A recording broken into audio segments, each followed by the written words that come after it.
කාරණා ක්‍රියාත්මක කරන්න ලේසි වෙන්නේ නැහැ. මොකද තමන්ගේ රාජ්‍ය ඇතුළෙන් නම් ඒ සමහර සංවිධානාත්මක අපරාධ කණ්ඩායම් මෙහෙවන්නේ. ඒ තෝරාගත්තු සංවිධාන අපරාධකරුවන්ගේ හෝ මද්ද්‍රව්‍ය ජාවාරම්කරුවන්ගේ අවශ්‍යතාවය ඉෂ්ට කරගන්න නම් ඔබ තමුන්නාසලා කටයුතු කරන්න. ඒ තුල මේ විෂයපතය සාකච්ඡා කිරීමේ පළක් වෙන්නේ නැහැ. මේක නවත්තන්න ඕන. ඒ සඳහා අපි දන්නවා බුද්ධ්‍යංශ ශක්තිමත් කරන්න ඕන. බුද්ධ්‍යංශ නිලධාරීන් සිරගත කරලා ඒක කරන්න බෑ. නාවික හමුදාව ශක්තිමත් කරන්න ඕන. හිටපු නාවික හමුදාපතිවරයා සහ බුද්ධ්‍යංශ ප්‍රධානීන් හිරගත කළා. ඔබතුමාලා හිතනවා නම් සංවිධානාත්මක අපරාධ නවත්තන්න පුළුවන් කියලා ඔබේ පක්ෂයේ බුද්ධ්‍යංශ පාවිච්චි කළා. ඒක කරන්න බෑ. ඒ හින්දා ඔබ තමුන්නාන්සේලාගෙන් මම ඉල්ලන්නේ ඉස්සෙල්ලාම අපේ රටේ බුද්ධ්‍යංශ ශක්තිමත් කරන්න. ගොඩබිමෙත් මුහුදෙත්. ඒ වගේම තමයි ජාත්‍යන්තර බුද්ධ්‍යංශ වාර්තා වලින් ලැබෙන ඒවා ක්‍රියාත්මක කරන්න. දැන් UNODC ආයතනයෙන් හම්බෙච්ච වාර්තාවක් ගැන කතා කරා. මීට පෙරත් UNODC ආයතනයෙන් UNODC එකෙන් බුද්ධ්‍යංශ වාර්තාවක් DEA එක හරහා ලංකාවට එව්වා. හැබැයි ඒ කන්ටේනර් දෙක චෙක් කරලා පැන්නුවා වරායෙන්. ඒ කන්ටේනර් දෙක චෙක් කරලා වරායෙන් පැන්නුවා. නේද ඔබතුමා? දැන් කවුද පන්නන්න අවසර දුන්නේ? අද වෙනකන් ඔබතුමාලා කියන්නේ තාම හොයනවලු. අනිත් ඔක්කොම දන්නවා ඒක දන්නේ නැහැ. මෙච්චර කල් කන්ටේනර් දෙක පන්නපු කෙනා හොයන්න දැන් මාස කන්ටේනර් ආවේ දෙසැම්බර් මාසේ. පන්නලා තියෙන්නේ ජනවාරි මාසේ. ජනවාරි මාසේ පන්නපු කන්ටේනර් දෙක හොයාගන්න කතානායකතුමනි. දැන් මේ මාසේ 11ක් ඔක්තෝබර්. දැන් අවුරුද්දක් ඉවර වෙන්න යනවා. තාම හොයනවා. අර කන්ටේනර් 323ක් පැන්නුවා. දැන් කෝ ඒවා? ඒවා පන්නපු විදිය කොහමද? කවුද වග කියන්නේ? නියෝජ්‍ය ඇමතිවරයා පාර්ලිමේන්තු මාධ්‍යට ඇවිල්ලා කියනවා අපි දන්නවා තියෙන දන අපි වගකීම් බාර ගන්නවා කියලා. මාධ්‍යවේදී අහනවා මේකේ ආයුධ, කුපුණ ද්‍රව්‍ය, මත්ද්‍රව්‍ය තිබ්බොත් ඔව් ඒකේ වගකීමත් අපි බාර ගන්නවා කිව්වා. ඉතින් ඒ හින්දා ඔබතුමාලා මේ ගන්න උත්සාහය හොඳයි. හැබැයි අවංකව කරන්න. අවංකව කරන්න. දැන් නුවරඑළිය අයිස් හදන ෆැක්ටරියක් තියෙනවා කිව්වා. දැන් ඇහුවම කියනවා එහෙම එකක් දන්නේ නැහැ තාම තියෙන තරක්. ගරුණීය කතානායකතුමනි මොකද්ද මේ බොරුව? දැන් මෙතුමා විෂය භාර අමාත්‍යවරයා පහුගිය දිනක මම නාවික හමුදාපතිවරයා සම්බන්ධයෙන් කතා කරාම අධිකරණ නියෝගයකින් කිව්වා අත්අඩංගුවට ගත්ත මේ පාර්ලිමේන්තුව ඇතුලේ. හැන්සාත් වාර්තා වෙලා තියෙනවා. ඔබතුමා එහෙම කිව්වා. හැබැයි ඉතින් ඉහළ උසාවියට අප ගන්න ගියාම CID එකට බයිනවා අත්අඩංගුවට ගත්ත විදිය වැරදි කියලා. දැන් පොලිසිය භාර ඇමතිවරයා පාර්ලිමේන්තුවට ඇවිල්ලා කියනවා අධිකරණ නියෝගයකින් අත්අඩංගුවට ගත්තා කියලා. හැබැයි අප ගන්න ගියාම CID එකේ අවුරුදු 20ක් සේවය කරපු කෙනෙක් මෙහෙමද හැසිරෙන්නේ කියලා දැනට රටේ මිනිස්සු අද hina වෙන්න පටන් අරන් තියෙනවා. මොකද ඔබ තමුන් නාසේලාගේ දේශපාලන වේදිකාවේ හිටපු අය පාස්කෝදා ප්‍රහාරයේ බුද්ධ්‍යංශ වාර්තා මගහැරපු අයව දේශපාලන රැකවරණය කරන ආණ්ඩුවේ තනතුරු දීලා තියෙනවා. ඒ ආණ්ඩුවේ තනතුරු දුන්නට කමක් නැහැ. ඒක ඔබේ කැමැත්ත. හැබැයි උන් තවදුරටත් එන බුද්ධ්‍යංශ වාර්තා මගහරිනවා නම් අර කන්ටේනර් දෙක පැන්නුවා වගේ තවදුරටත් යම්කිසි පුරවැසියෙක් තමන්ගේ ආරක්ෂාව ඉල්ලලා පොලිස්පතිවරයාට ලිඛිතව දැනුම් දුන්නම ඒ ලිඛිතව දැනුම් දීපු කාරණේ මගහරිනවා නම් ඒක න ක්‍රියාත්මක වෙන්නේ නැත්නම් කරුණියෝජ කතානායකතුමනි ආයේ ඔබ තමුන්නාසේලාගේ ආරක්ෂාව ගැන රටේ පුරවැසියෙක් ආරක්ෂාව ගැන කරු ඇමතුමා මොකද්ද අපිට කතා කරන්න තියෙන්නේ පාර්ලිමේන්තුවේ දෙපැත්තට වෙලා කට්ටියට බැන ගන්න ලේසි ඔබතුමාලා දැන්වත් තේරුම් ගන්න ඔබතුමාලට අපිට ඇඟිල්ල දික් කරන්නත් ලේසි හැබැයි ලසන්ත සභාපතිවරයා ලිඛිතව පොලිස්පතිවරයාට දන්වල දෙනවා තමන්ගේ ජීවිත ආරක්ෂාව ගැන. ඔබතුමාලා ක්‍රියාත්මක වුණේ නැහැ. ඇයි ඒ? ඇහුවම මෙතන කලබල වෙලා මරණ වාර්තා වෙන්නක් කලින් මරණද නැද්ද කියලා දැනගන්න කලින් මෙතන ඇවිල්ලා නැගිටලා කියනවා නෑ මොහුට නඩු තියෙනවා. ඉතින් ඒ කාරණේ නෙවෙයි මෙතන ප්‍රශ්නේ. ගෞරව එමතුමා. මේ ඔබතුමා එක්ක දෙන ප්‍රශ්නක නෙවෙයි මම මේ කියන්නේ අවංකව මේ කියන්නේ.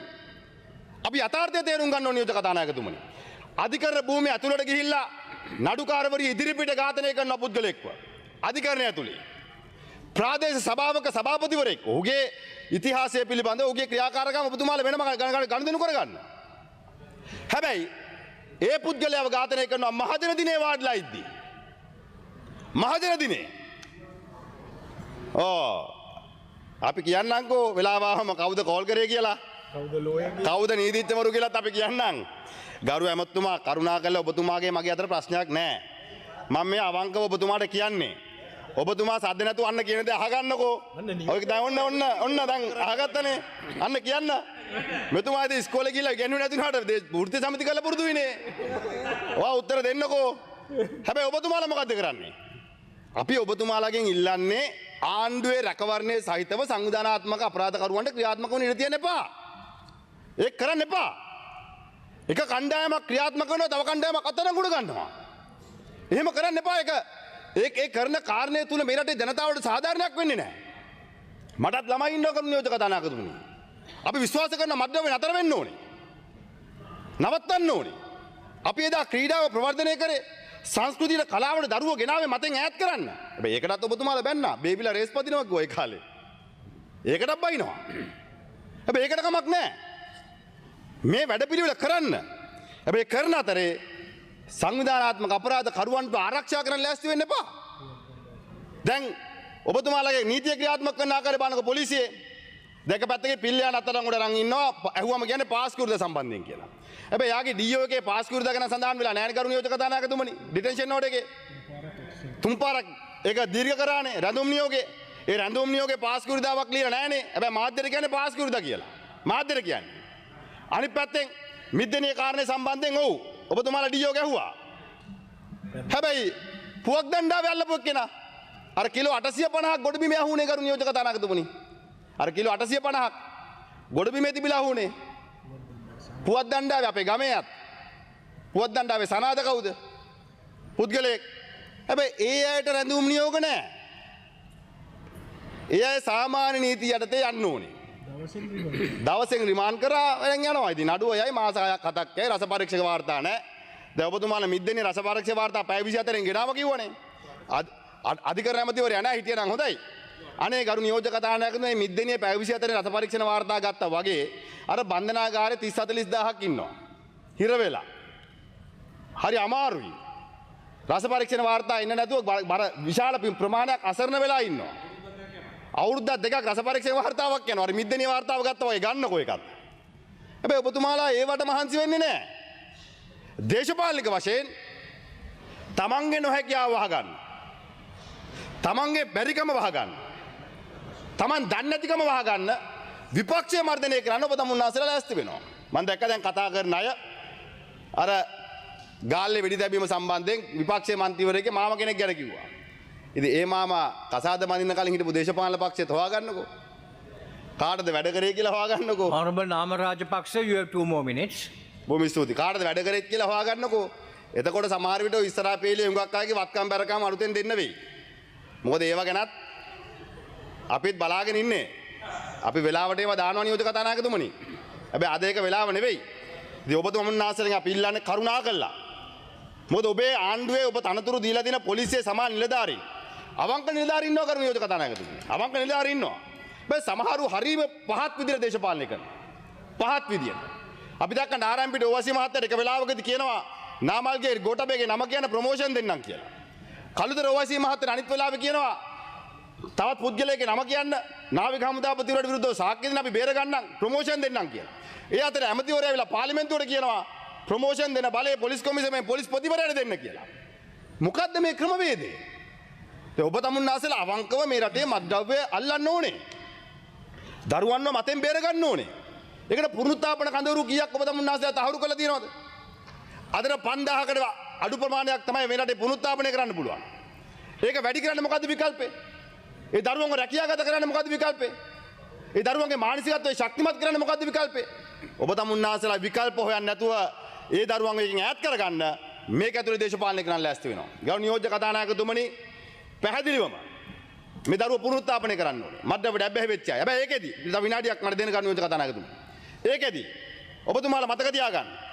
මහා පරිමාණ අපරාධකරුවන්ටත් ඔබ තමුන්නාසලා එකම වගන්තියෙන් දාන්නේ. දවස් දෙකක් පාවිච්චි කරපු දරුවන්ටත් එහෙමයි.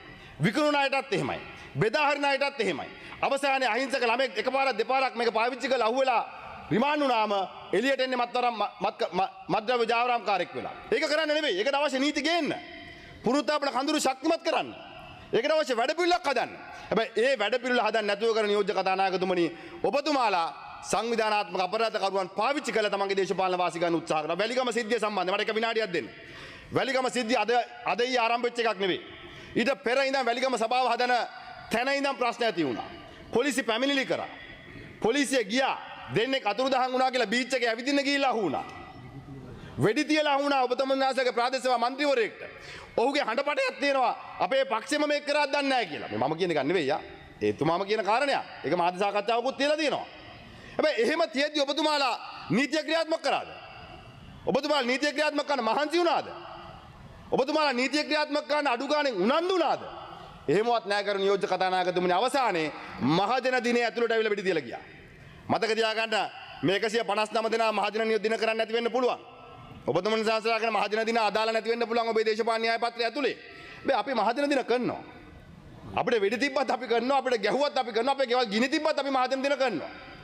මොකද අපි මේ රටේ ජනතාව වෙනුවෙන් පෙනී හිට පුළුවන් හැම අවස්ථාවකම ඒ වෙනුවෙන් අපි පෙනී හිටිනවා. ඒ නිසා අපි අවසාන වශයෙන් ඔබ තමුන්නාසලකින් ඉල්ලන්නේ ගෞරවයෙන්. මේක හොඳ වැඩක්. මේක නවත්තමු. මේක ක්‍රියාත්මක කරමු.